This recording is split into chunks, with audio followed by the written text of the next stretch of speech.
ये कोरोना की दूसरी वेव तूफान बनकर आ गई।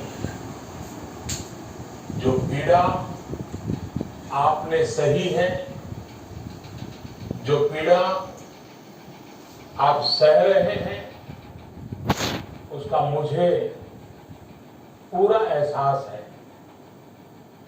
जिन लोगों ने बीते दिनों में अपनों को खोया है, मैं सभी देशवासियों की तरफ से उनके प्रति संवेदनाएं व्यक्त करता हूं। परिवार के एक सदस्य के रूप में मैं आपके दुख में शामिल हूं। चुनौती बड़ी है, लेकिन हमें मिलकर अपने संकल्प, अपने हौसले और तैयारी के साथ इसको पार करना है। साथियों, अपनी बात को विस्तार देने से पहले मैं देश के सभी डॉक्टरों, मेडिकल स्टाफ, पैरामेडिकल स्टाफ, हमारे सभी सफाई कर्मचारी भाई बहन, हमारे एम्बुलेंस के ड्राइवर्स, हमारे सुरक्षा बल, पुलिसकर्मी, सभी की सराहना करूंगा। आपने कोरोना की पहली वेव में भी अपना जीवन दांव पर लगाकर लोगों को बचाया था। आज आप फिर इस संकट में अपने परिवार, अपने सुख, अपनी चिंता छोड़कर दूसरों का जीवन बचाने में दिन रात जुटे हुए हैं। साथियों, हमारे शास्त्रों में कहा गया है, त्याज्यम न धैर्यम विदुरेऽपि काले, अर्थात कठिन से कठिन समय में भी हमें धैर्य नहीं खोना चाहिए। किसी भी परिस्थिति से निपटने के लिए हम सही निर्णय लें, सही दिशा में प्रयास करें, तभी हम विजय हासिल कर सकते हैं। इसी मंत्र को सामने रखकर आज देश दिन रात काम कर रहा है। बीते कुछ दिनों में जो फैसले लिए गए हैं, जो कदम उठाए गए हैं, वो स्थिति को तेजी से सुधारेंगे। इस बार कोरोना संकट में देश के अनेक हिस्से में ऑक्सीजन की डिमांड बहुत ज्यादा बढ़ी है। इस विषय पर तेजी से और पूरी संवेदनशीलता के साथ काम किया जा रहा है। केंद्र सरकार, राज्य सरकारें, प्राइवेट सेक्टर, सभी की पूरी कोशिश है कि हर जरूरतमंद को ऑक्सीजन मिले। ऑक्सीजन प्रोडक्शन और सप्लाई को बढ़ाने के लिए भी कई स्तरों पर उपाय किए जा रहे हैं। राज्यों में नए ऑक्सीजन प्लांट्स हो, 1 लाख नए सिलेंडर पहुंचाने हो, औद्योगिक इकाइयों में इस्तेमाल हो रही ऑक्सीजन का मेडिकल इस्तेमाल हो, ऑक्सीजन रेल हो, हर प्रयास किया जा रहा है। साथियों, इस बार जैसे ही कोरोना के केस बढ़े, देश के फार्मा सेक्टर ने दवाइयों का उत्पादन और बढ़ा दिया है। आज जनवरी फरवरी की तुलना में देश में कई गुना ज्यादा दवाइयों का प्रोडक्शन हो रहा है। इसे अभी और तेज किया जा रहा है। कल भी मेरे देश की फार्मा इंडस्ट्री के बड़े जो प्रमुख लोग हैं, उसके जो एक्सपर्ट लोग हैं, उनसे बहुत लंबी चर्चा हुई है। प्रोडक्शन बढ़ाने के लिए हर तरीके से दवाई कंपनियां की मदद ली जा रही है।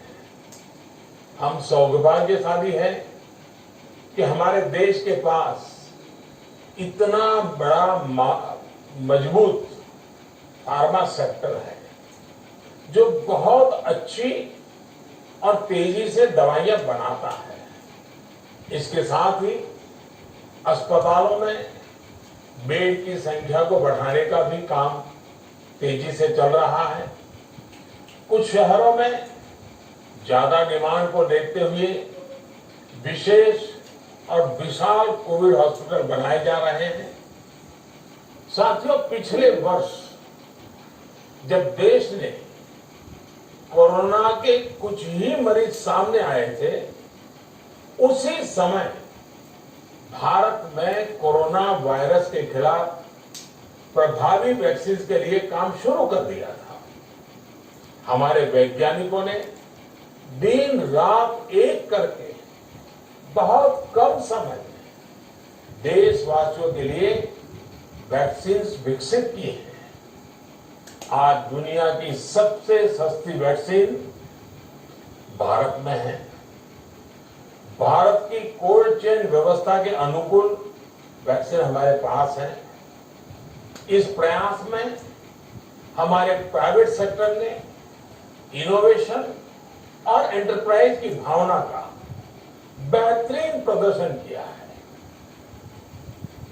वैक्सीन की अप्रूवल्स और रेगुलेटरी प्रोसेसेस को फास्ट ट्रैक पर रखने के साथ ही सभी साइंटिफिक और रेगुलेटरी मदद को बढ़ाया गया है। यह एक टीम एफर्ट है जिसके कारण हमारा Bharat 2 made in India vaccine के साथ दुनिया का सबसे बड़ा टीकाकरण अभियान शुरू कर पाया। टीकाकरण के पहले चरण से ही गति के साथ ही इस बात पर जोर दिया गया कि ज्यादा से ज्यादा क्षेत्रों तक, जरूरतमंद लोगों तक वैक्सीन पहुंचे। दुनिया में सबसे तेजी से भारत में पहले 10 करोड़, फिर 11 करोड़ और 12 करोड़ वैक्सीन डोज दिए गए हैं। आज कोरोना से इस लड़ाई में हमें हौसला मिलता है कि हमारे health care workers, frontline corona warriors और सीनियर सिटीजन्स के एक बड़े हिस्से को वैक्सीन का लाभ मिल चुका है।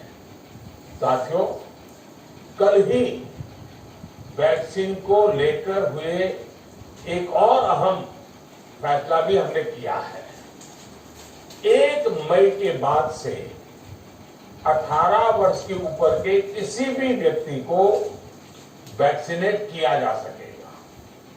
अब भारत में जो वैक्सीन बनेगी उसका आधा हिस्सा सीधे राज्यों और अस्पतालों को भी मिलेगा।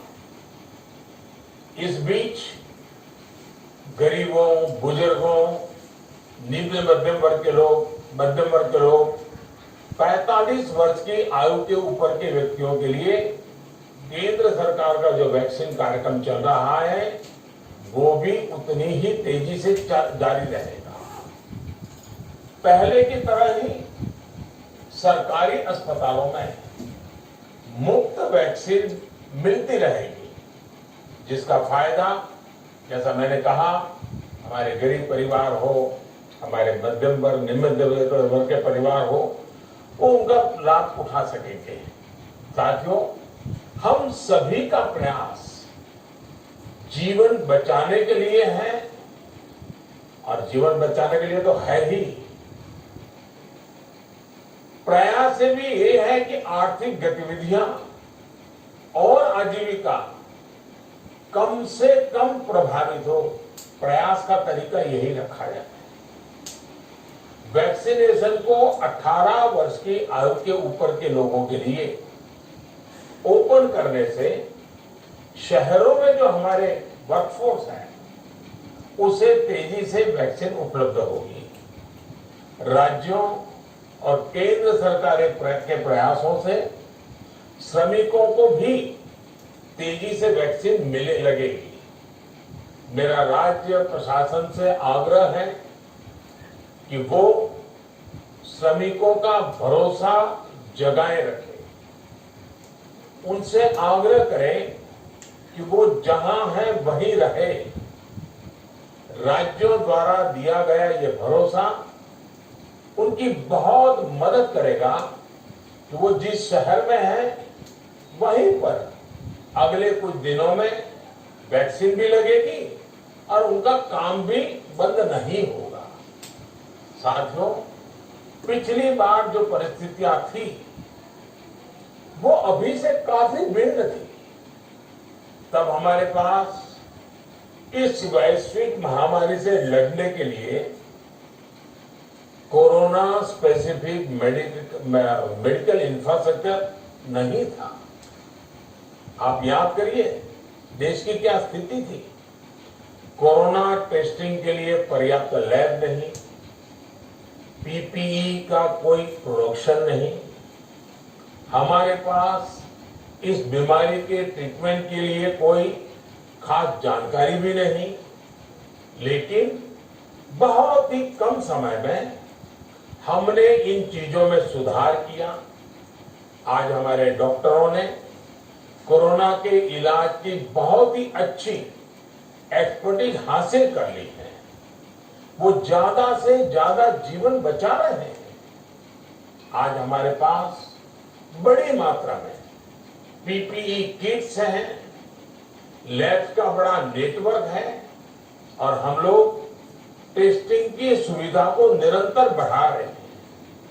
साथियों, देश ने कोरोना के खिलाफ अब तक बहुत मजबूती से और बहुत धैर्य से लड़ाई लड़ी है। इसका श्रेय आप सभी को, सभी देशवासियों को ही जाता है। अनुशासन और धैर्य के साथ कोरोना से लड़ते हुए आप देश को यहां तक लाए हैं।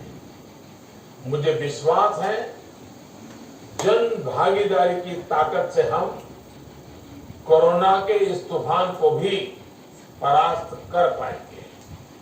आज हम अपने चारों ओर देख रहे हैं कि कैसे कई लोग, कई सामाजिक संस्थाएं जरूरतमंदों तक मदद पहुंचाने में दिन रात जुटे हैं। दवाई पहुंचाना हो, खाने या रहने की व्यवस्था करनी हो, लोग पूरे मनोयोग के साथ काम कर रहे हैं। मैं इन सभी के सेवा भाव को आदरपूर्वक नमन करता हूं और देशवासियों से अपील करता हूं कि अधिक से अधिक मात्रा में इस संकट की घड़ी में देशवासी आगे आए और जरूरतमंदों तक मदद पहुंचाएं। समाज के पुरुषार्थ और सेवा के संकल्प से ही हम ये लड़ाई जीत पाएंगे। मेरा युवा साथियों से अनुरोध है वो अपनी सोसाइटी में, मोहल्ले में, अपार्टमेंट में छोटी छोटी कमेटियां बनाकर कोविड अनुशासन पालन करवाने में मदद करें। हम ऐसा करेंगे तो सरकारों को न कभी कंटेनमेंट जोन लगाने की जरूरत पड़ेगी, न कर्फ्यू लगाने की जरूरत पड़ेगी और लॉकडाउन का तो सवाल ही नहीं उठता है। आवश्यकता ही नहीं पड़ेगी। स्वच्छता अभियान के समय देश में जागरूकता फैलाने के लिए मेरे बाल मित्रों ने बहुत मदद की थी। छोटे छोटे बालक, 5वीं, 7वीं, 8वीं, 10वीं में पढ़ने वाले, उन्होंने घर के लोगों को समझाया था, मनाया था। उन्होंने बड़ों को भी स्वच्छता का संदेश दिया था।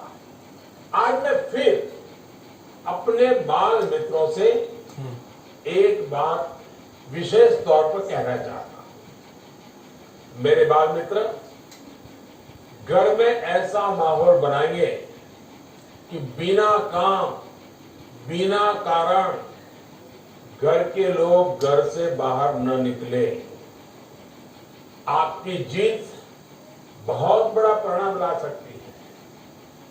प्रचार माध्यमों से भी मेरी प्रार्थना है कि ऐसे संकट की घड़ी में वो लोगों को सतर्क और जागरूक करने के लिए जो प्रयास कर रहे हैं उसे और बढ़ाएं। इसके साथ ही इसके लिए भी काम करें कि डर का माहौल कम हो सके, लोग अफवाह और भ्रम में न आए। साथियों, आज की स्थिति में हमें देश को लॉकडाउन से बचाना है। मैं राज्यों से भी अनुरोध करूंगा कि वो लॉकडाउन को अंतिम विकल्प के रूप में ही इस्तेमाल करें। लॉकडाउन से बचने की भरपूर कोशिश करनी है और माइक्रो कंटेनमेंट जोन पर ही ध्यान केंद्रित करना है। हम अपनी अर्थव्यवस्था की सेहत भी सुधारेंगे और देशवासियों की सेहत का भी ध्यान रखेंगे। साथियों, आज नवरात्रि का आखिरी दिन है। कल रामनवमी है और मर्यादा पुरुषोत्तम श्री राम का हम सभी को यही संदेश है कि हम मर्यादाओं का पालन करें। कोरोना के इस संकट काल में कोरोना के बचने के जो भी उपाय है, कृपया करके उनका पालन 100% करिए। दवाई भी, कड़ाई भी, इस मंत्र को कभी भी भूलना नहीं है। ये मंत्र जरूरी है, वैक्सीन के बाद भी जरूरी है। रमजान के पवित्र महीने का भी आज 7वां दिन है। रमजान हमें धैर्य, आत्मसंयम और अनुशासन की सीख देता है। कोरोना के खिलाफ जंग जीतने के लिए अनुशासन भी, उसकी भी उतनी ही जरूरत है। जब जरूरी हो तभी बाहर निकले। कोविड अनुशासन का पूरा पालन करें। मेरा आप सभी से यही आग्रह है। मैं आपको फिर ये भरोसा देता हूं, आपके साहस, धैर्य और अनुशासन के साथ जुड़कर आज जो परिस्थितियां हैं उन्हें बदलने में देश कोई कसर नहीं छोड़ेगा। आप सभी स्वस्थ रहें, आपका परिवार स्वस्थ रहे, इसी कामना के साथ मैं अपनी बात समाप्त करता हूं। आपका बहुत बहुत धन्यवाद। तो